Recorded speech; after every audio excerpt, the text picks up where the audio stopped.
Hey, this is Angela Tinder. Thank you today for watching my video blog. The topic that I was assigned is advertising. So what I've done is I've collected some advertising images, and we're going to look at them and consider what we can learn about society's values by keeping in mind the circles of sexuality, the principles of trauma-informed care, and the social justice model. Advertising and the circles of sexuality. We're going to take a look at the way advertisers appeal to our sexuality and try to sexualize their products in an attempt to get us to purchase them. Calvin Klein ad for Calvin Klein underwear.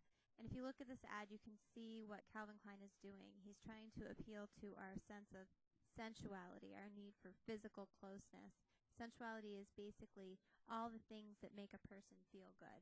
And this image says a lot about what kinds of body image values we have in this society. You can see the sexual tension in the picture and the feeling of physical attraction in between these people. All right, here's a really good example of an advertiser using sexualization to try to sell a product. What Carl's Jr. is doing is Carl's Jr. is trying to create an association for us between Carl's Jr.'s hamburgers and Paris Hilton looking all sexy there on the right-hand side of the screen. So you see a lot of skin on Paris, but you can also see that she's holding on to her Carl's Jr. hamburger. I don't know how well this worked out for Carl's Jr., if it actually sold any more hamburgers, but it was a very creative effort on their part. What was more interesting as I was looking through video clips, and through advertisements, looking for some material for this video blog, it was how difficult it was to find an advertisement that was appealing to our sense of intimacy. But I did find one, and so here it is. So here is intimacy in advertising. This is a Viagra ad. You can see just by looking at this picture, even though it's just feet, you can see that these people have a close and affectionate relationship, that they are able to give love and they're able to receive it. They're sharing and caring. They clearly have an attachment. I would assume that it's full of openness and honesty. So that's how the makers of Viagra are going to try to sell us their medication. They're going to appeal to the value that we place in intimacy.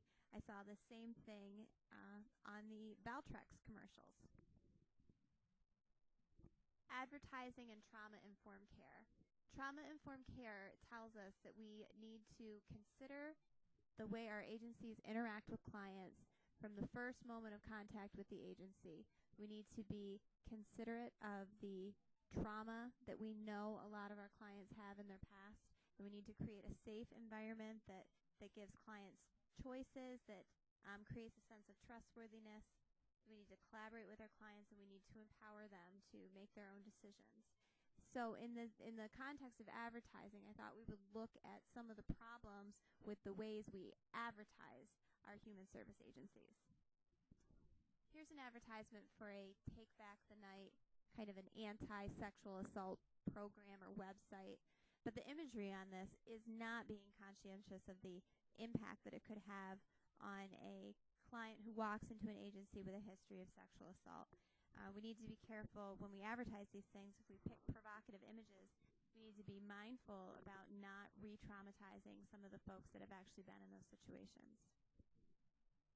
Here's a picture of Jessica Alba that's reminding us to get out and vote. The message is good, and the picture, again, it's going to catch your attention. You're going to be reading this poster to see what it says.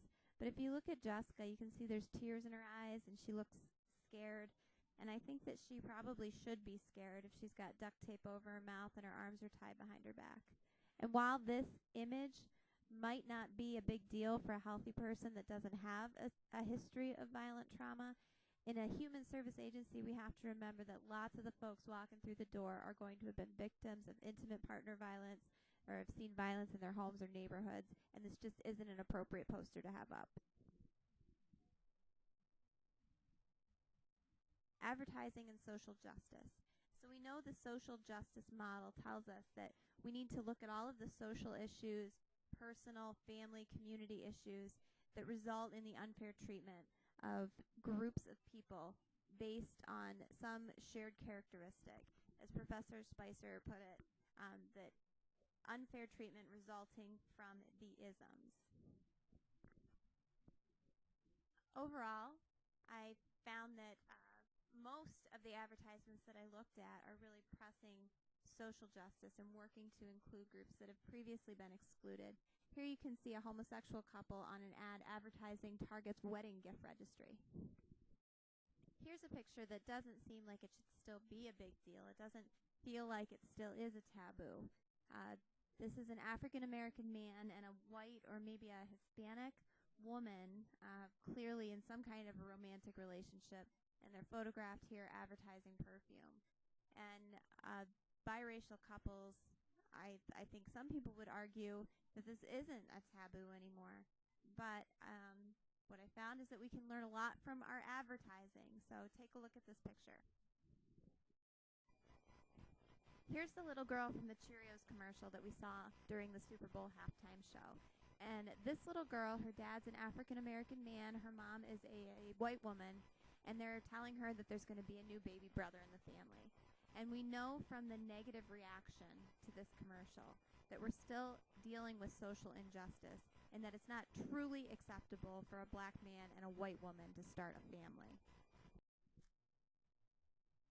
Okay, and then just for my own amusement, I went looking for this one. I wanted to see if I could still find clear and overt sexism in advertising.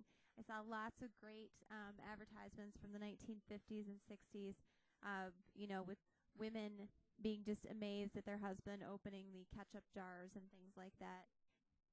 But is that still going on? And the answer is thankfully no, not as much as it used to.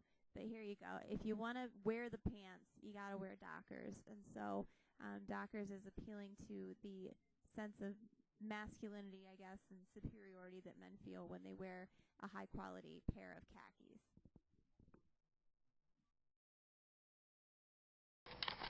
Hey guys, thanks for watching my blog. I'm sorry that it ran over a little bit. I hope you enjoyed it, and I look forward to seeing you at the next virtual study group.